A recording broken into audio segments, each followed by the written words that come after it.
Welcome to the Explainer.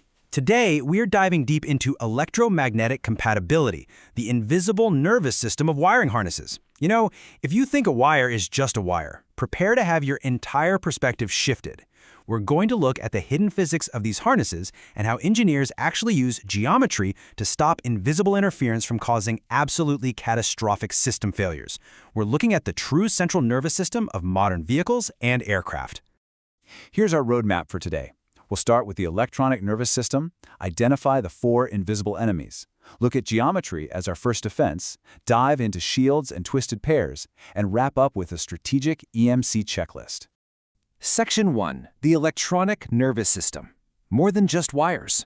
It all starts with understanding electromagnetic compatibility, or EMC. And hey, this is no longer just a post-production test where you cross your fingers and really hope it passes. No, it is a fundamental design constraint that dictates the entire physical architecture of a machine.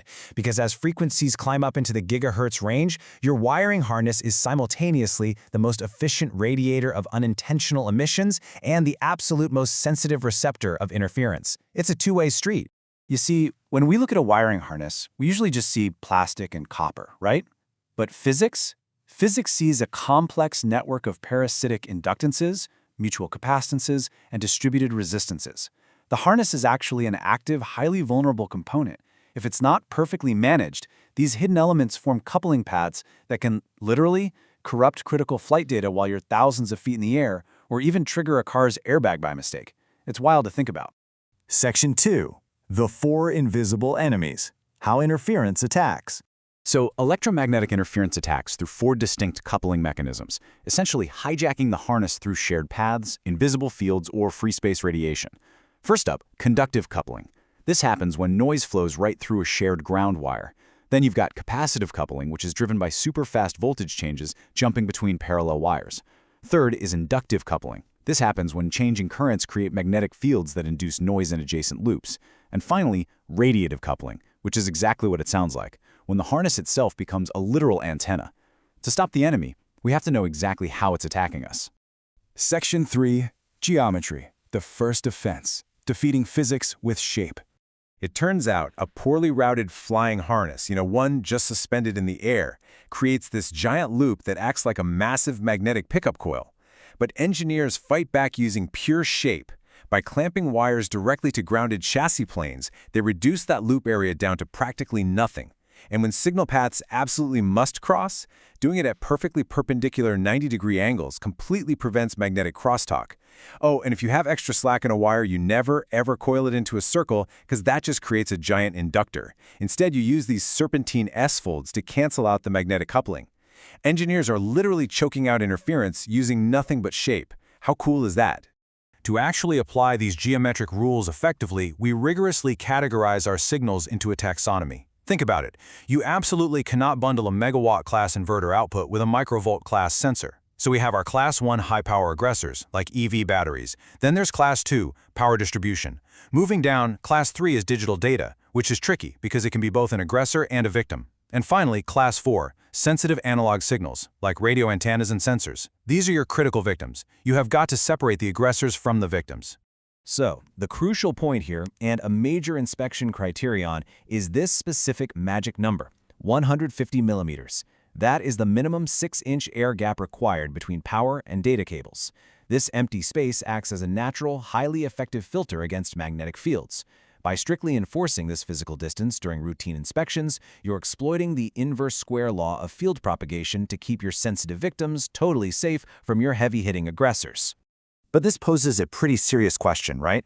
What happens when you're inside a cramped aerospace connector or a really dense robotic arm, where that 150 millimeter gap is just a total fantasy? I mean, you can't exactly just expand the chassis of a fighter jet to make room for air gaps.